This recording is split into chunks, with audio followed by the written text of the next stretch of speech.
व्यासाय विष्णुरूपाय व्यासरूपाय विष्णवे नमो वै ब्रह्मनिधये वासिष्ठाय नमो नमः अविकाराय शुद्धाय नित्याय परमात्मने सदैकरूपरूपाय विष्णवे सर्वजिष्णवे यस्य स्मरणमात्रेण जन्म संसारबन्धनात् विमुच्यते नमस्तस्मै विष्णवे प्रभविष्णवे ॐ नमो विष्णवे प्रभविष्णवे श्रीवैशम्पायन उवाच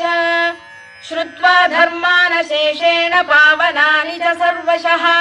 युधिष्ठिरः शान्तनवम् पुनरेवाभ्यभाषत युधिष्ठिर उवाच किमेकम् दैवतम् लोके किं वाप्येकम् परायणम्